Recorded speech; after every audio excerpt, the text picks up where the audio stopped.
Hello દોસ્તો, કેમ છો? સ્વાગત છે આપનું અમારી ચેનલમાં। તો દોસ્તો, આજે આપણે છીએ રાજહંસ મેન્યુફેક્ચરમાં। આ મેન્યુફેક્ચર કંપની ક્યાં આવેલી છે એની બાબતની માહિતી દિલીપ સર આપણને આપશે। તો દિલીપ સર, સ્વાગત છે આપનું અમારી ચેનલમાં। તમારું પણ સ્વાગત છે આશીષભાઈ, અને બધાની પહેલાં તો જેટલા પણ દોસ્તો આપણને જોવે છે બધાને મારા નમસ્કાર। હવે અમારી company new Nehrunagar 10 80 foot road Ahir Chowk પાસે રાજકોટ, બરાબર છે। રાજહંસ એન્જિનિયર્સ અમારી કંપનીનું નામ છે। બરાબર છે। હવે સાહેબ, આજે તમે પેપર પ્લેટ મશીનની અમને વાત કરેલી છે, બરાબર? તો કઈ પ્રકારના મશીન આવે છે અને શું શું વસ્તુ આ કાઢે છે એ બાબતની પૂરી માહિતી આપો। હવે આમાં છે ને આશીષભાઈ, જો એક મેન્યુઅલ મશીન આવે જે તમારે હાથેથી સેમી ઓટો કહેવાય એને, મેન્યુઅલ ઓટોમેટિક જ કામ કરશે, પણ તમારે હાથેથી ડીશ મૂકવાની ને લેવાની છે, બરાબર? એટલે ટોટલી મોડેલ એમાં 5-6 આવે, બરાબર? કે મેન્યુઅલથી ચાલુ થઈને ફૂલી ઓટોમેટિક સુધીના, બરાબર? 65,000થી એની કિંમત ચાલુ થાય અને 2,25,000 સુધીની કિંમતના મશીન આવે, બરાબર? હવે એમાં સાહેબ આપણે શું શું વસ્તુ આપણે નીકળે છે? હવે એમાં છે ને આશીષભાઈ, ટોટલ 32 પ્રકારની ડાય આવે।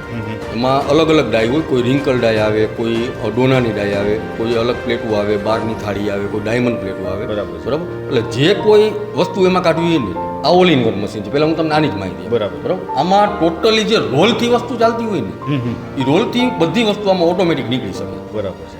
તો આનું સાહેબ પ્રોડક્શન કેવડું હશે? આમાં છે ને આશીષભાઈ, જો પાછળ 6 રોલ લાગે, બરાબર? પછી કસ્ટમરને માની લો 3 રોલ લગાવે તો 3 લાગે, 4 લગાવે તો 4 લાગે, પણ અમે ઓપ્શન આપી છીએ 6 રોલ લાગે, બરાબર? ટોટલ 6 રોલ એકી સાથે લાગે, એટલે એક ફટકામાં 6 પ્લેટ તૈયાર થાય, બરાબર? અને પ્રોડક્શનની વાત કરું તો 1 કલાકે તમારે 900 થી 1400 પીસ સુધી નીકળે। પછી એમાં માની લો મોટી પ્લેટ હોય તો થોડી ઓછી નીકળે, અને નાની પ્લેટ હોય તો વધારે નીકળે, બરાબર?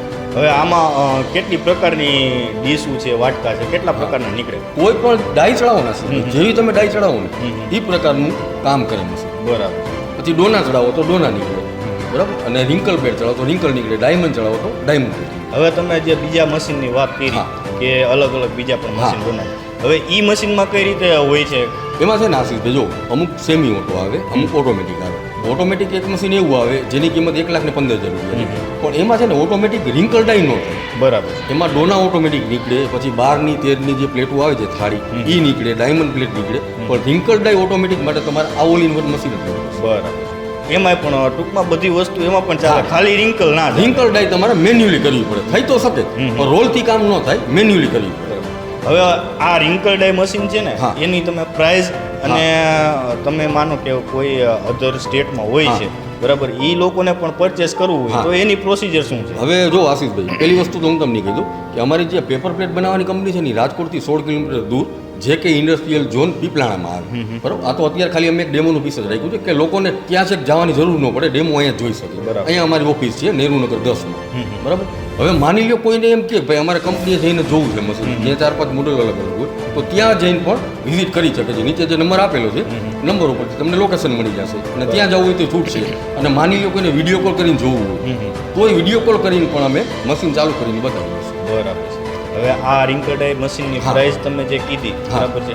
હવે માનો કે આમાં કોઈને બહાર મંગાવવું, તો એની ટ્રાન્સપોર્ટેશન કઈ રીતે છે એ પણ જાણ? એમાં છે ને આશીષભાઈ, જો ટ્રાન્સપોર્ટની વસ્તુ એવી છે કે તમારું કેટલું દૂર છે, જે લોકેશન કેટલું દૂર છે એની ઉપર ટ્રાન્સપોર્ટ અમે નક્કી કરતા હોય, બરાબર? કારણ કે ટ્રાન્સપોર્ટમાં તો જો ભાઈ માની લો 200 કિલોમીટર દૂર હોય તો એનું ભાડું ઓછું હોય, 400 કિલોમીટર દૂર હોય તો એનું ભાડું વધારે હોય, એટલે એ તો આપણે જ્યારે એનું લોકેશન નક્કી થાય ત્યારે જ આપણે નક્કી કરી શકીએ। એમ નહીં સાહેબ, હું એ પૂછવા માંગુ છું તમને કે માનો કે ઘર બેઠા જ આ મશીન મંગાવવું છે, જોઈ લીધું વિડીયો કોલમાં, બરાબર છે? હવે મારે જ મંગાવવું હોય, હું અધર સ્ટેટમાં હોય, તો એની પ્રોસિજર શું છે એ તમને? એમાં છે ને આશીષભાઈ, COD થઈ શકે, બરાબર? COD એટલે કેશ ઓન ડિલિવરી, બરાબર? તમારે અમારા કંપની એકાઉન્ટમાં 25% કે 20% પેમેન્ટ જે કીએ એ નાખી દેવાનું, અને બાકીનું જે પેમેન્ટ છે મશીન તમારે ત્યાં પહોંચી જાય ત્યારે તમારે બાકીનું પેમેન્ટ કરવાનું છે।